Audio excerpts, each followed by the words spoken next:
All right, so everybody's talking about how bad the Dodge cut. 526 billion. That's how much the automotive industry has put into electrification. There is no mulligan on $500 billion. This party is happening. And we can sit at home and binge on streaming videos, or we can show up and dance like only Dodge can. And yes, everybody's talking about how bad the Charger Daytona is selling and how bad first quarter was for that thing. We all predicted it. We talked about it for the last, 2 years since they first announced it and trolled us with the promise of a Banshee at Speed Week. This is the Charger Daytona SRT Banshee. Where we thought, at the very least, if they're going to come with an EV, they're going to come with an EV that would spank the daylights out of a Tesla Plaid, which was the bar to achieve, the minimum bar for a muscle car company to be able to hit the market and immediately say, we could beat a Plaid all day long, hands down, for the same or less money. That was what they should have done. That's what they led us to believe. And while we were not excited about the EV, we were excited that if they were at least coming to the market with something, that it was going to be something pretty insane. But instead, they came out and they called this thing the RT and the Scat Pack, stealing a couple of the most, long-time revered muscle cars, American muscle cars, of at least for sure my generation, and they slapped it on this appliance. And then the performance numbers just did not rise to the occasion to get anywhere near a Plaid. And that's with the Stage 2 kit on the Scat Pack at a MSRP price of over $80,000 if you wanted to have any of the options that would make any sense in a car of that price range. And here we are. How did it sell? Well, everybody's been talking about it, and I'm going to show you in a second how bad it was, and then I'm going to go back into history and kind of blow your mind that this isn't just bad. This is so embarrassingly catastrophic for this company that it's likely to be remembered for decades and decades and likely generations as one of the biggest flops, biggest follies, biggest screw-ups of any automotive company in history. But first, we got to roll that intro.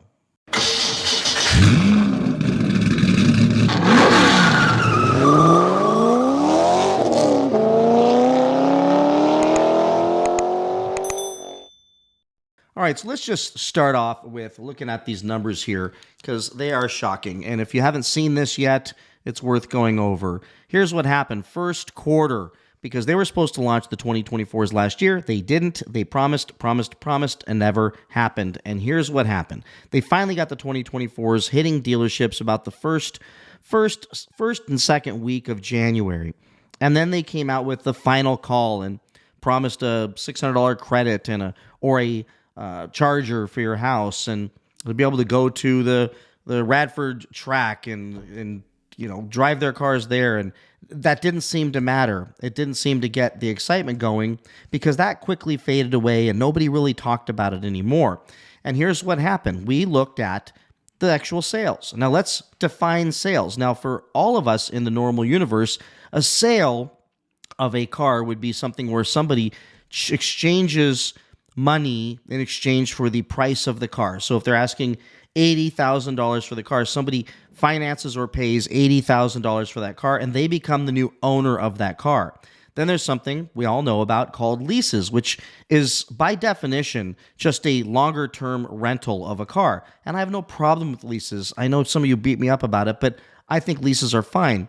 But leases in the normal traditional sense, in this sense, means that car is most likely going back to the previous owner, the actual owner, if you will, which is Dodge. It's going to go back to them, the finance company, and then they're going to have to sell that thing as a used car on dealers, knowing that there is going to be a minimum of a 50+% depreciation level, and they're giving these things away at this point with a predicted in a 2-year lease 60% residual, meaning they're only expecting worst case like 40% depreciation. We all know that Teslas, Mercedes-Benz EQSs are worse than that in many cases.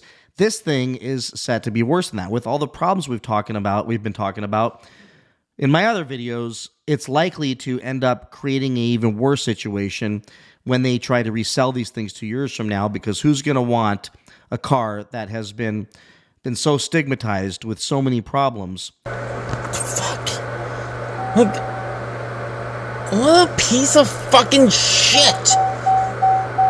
Damn it, give me my money back. For any price that would not continue to be massively discounted. So there is a reckoning coming to Dodge, coming to their finance arm for these leases, no question. But let's just say we agree that a lease, by definition, with Dodge is the same as a sale. I don't agree with that completely, but let's say they're counting all 1,947 sold units. They're counting all of the leases, those incredible lease deals. $359 a month, $159, $199, $169 I've seen. All these incredible lease deals, and every single employee's car, because they get even better deals when they lease these things, and I'm talking super cheap deals, that these are all counted in this 1,947 units sold in the first quarter. And the first quarter defined by January, February, and March. In the matter of 3 months, that's what is sold. And we all did talk about this in one of my prior videos, that the previous generation leftovers, the 2023s and even 2022s probably, that are sitting on lots, still, because they had huge markups and the dealers were being greedy, sold more total Chargers and Challengers combined, with about 1,900 and, what's that, 70 or so, which beats the 1947. Let's just say it was even Steven.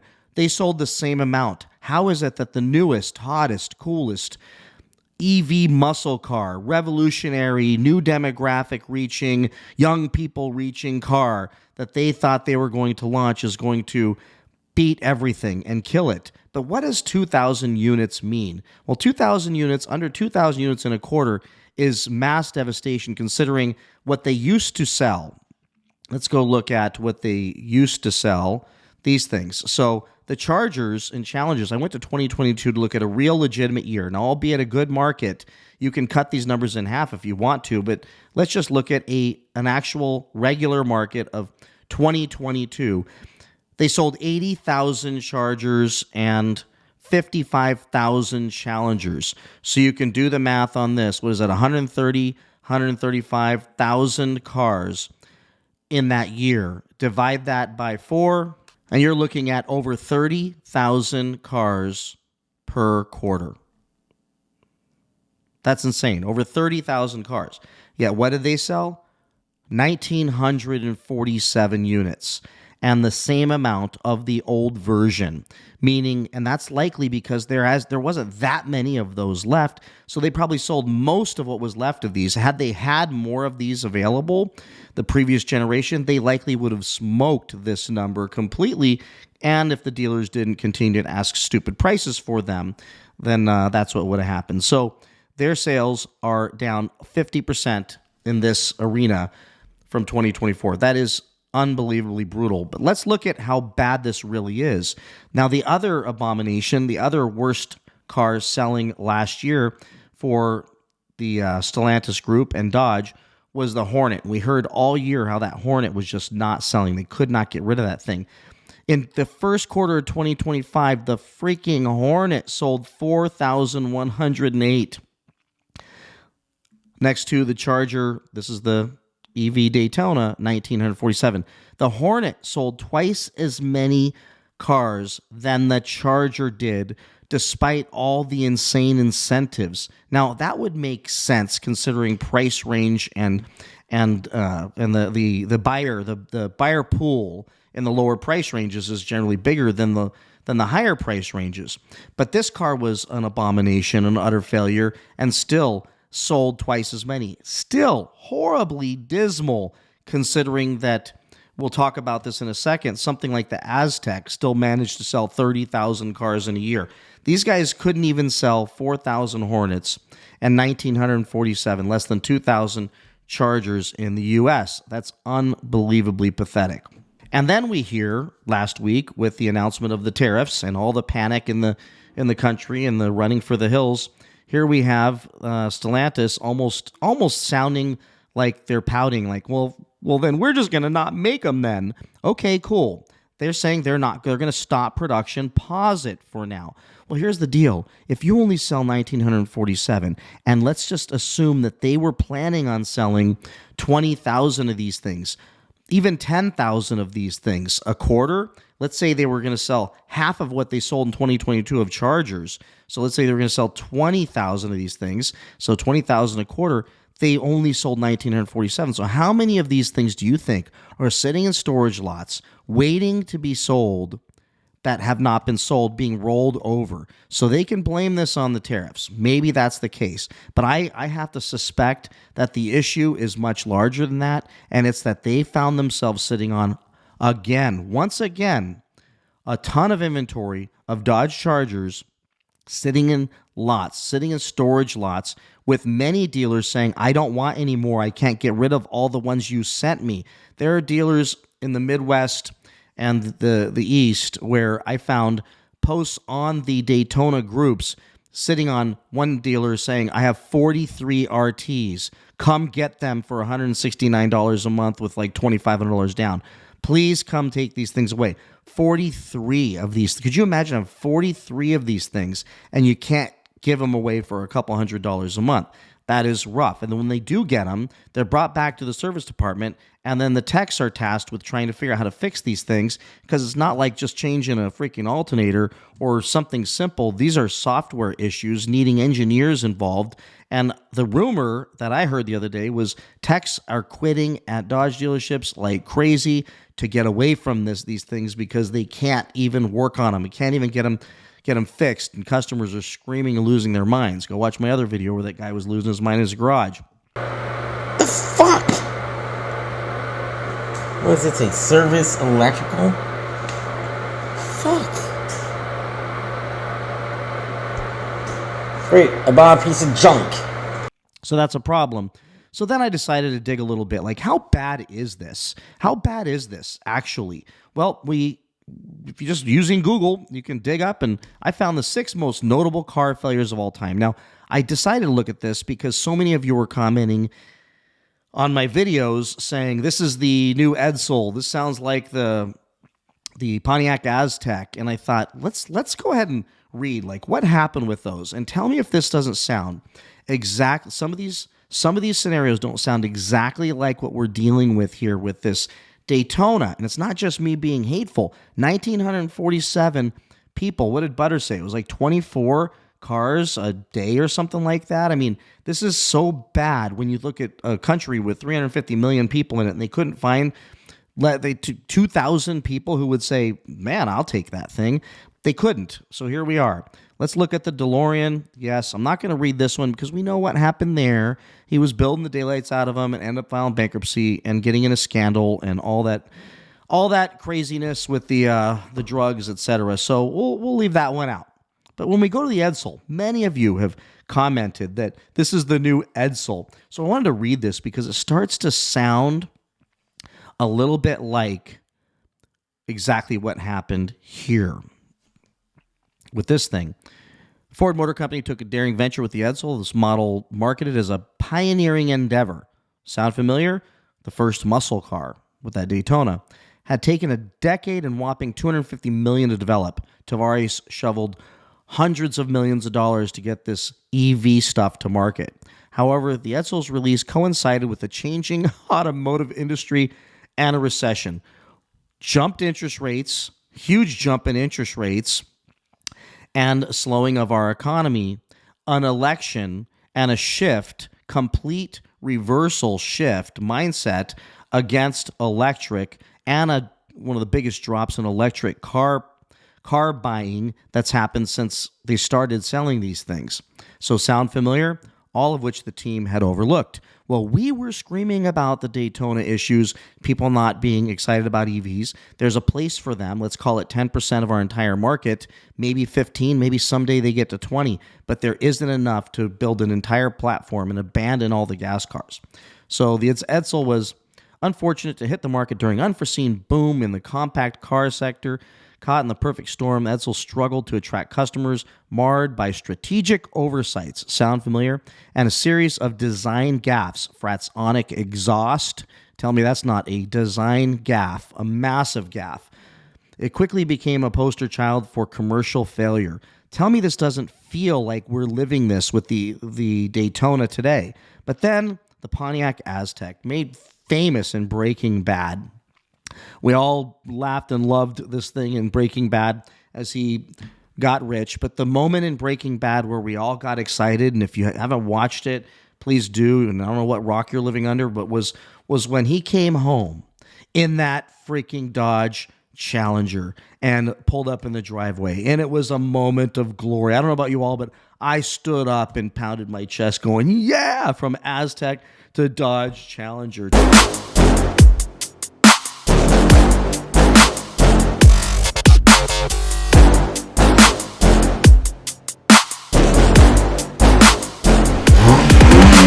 Today, people would take a Aztek over a Dodge Daytona EV. But let's read this. Aztek, launched in 2000, is infamous for being one of the most significant design disasters in the automotive industry. This vehicle, intended to be a novelty in the crossover SUV segment. Does that sound familiar with the hatchback on that Daytona? That was the whole pitch. Well, we're going after the kind of SUV, people who are using this thing for going shopping and being able to carry stuff in the back. No one wants cars anymore. Brands are turning everything and anything into a UV.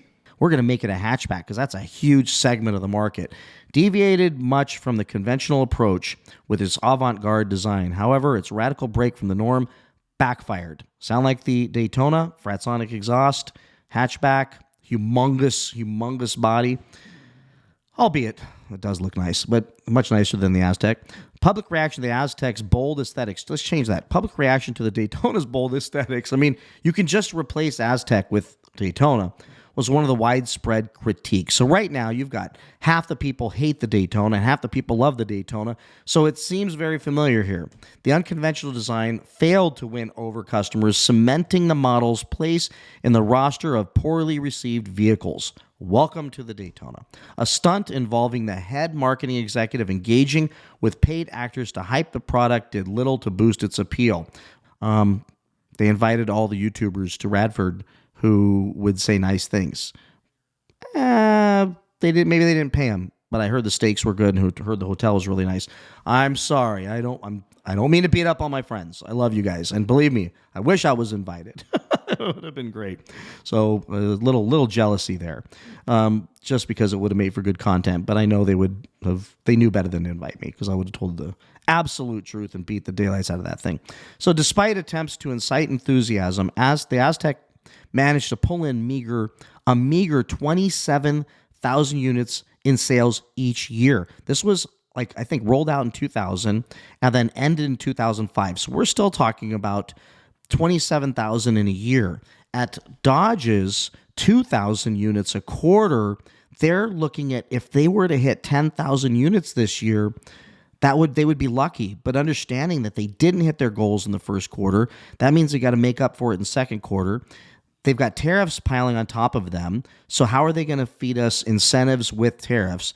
They are in a tough spot. I don't know how they get anywhere near 10,000 units this year, maybe 8,000 units this year. And the freaking Aztek sold more each year. The Aztek's tail underscores the critical role of aesthetics can play in the vehicle's commercial viability. It remains a stark example of how unconventional design strategy can lead to irreversible consequences. See the Daytona EV. The Yugo quickly gained a reputation for poor build quality, unreliability, and mediocre driving experience, mimicking its low price point. So let's just go back. The Daytona EV Charger quickly gained a reputation for its poor build quality, unreliability, and mediocre driving experience. That's pretty much it. But Brad, it drives great. It drives fast. It's really fast. Go watch the U-Drag video where the guy said, I would rather have the slower car. There's another one. I'll put a link, or I'll put a screenshot up here. Go watch his video where he drove a Scat Pack gas against the EV and said, I would take the slower car. It drives better. I'm sorry. I'm just reciting what others have been sharing. Despite an initial sales peak of 48,000 units in 1987, 48,000 units. I can tell you right now, the Daytona ain't getting there. It won't get there in multiple years. We may see this thing be a one-year wonder and them just completely discontinue it and replace it with a six-pack, because I don't know how they can make money delivering these things, and I don't know how these low sales numbers can actually help them with any cafe standards you might have to own up to. The Pinto, well, that thing was exploding when people would hit them and catch on fire, so we won't even do any comparisons there, and then you've got these other things. So I just had to share this stuff with you because it's insane. It's astonishing. That should give you all some perspective as to how bad the Daytona's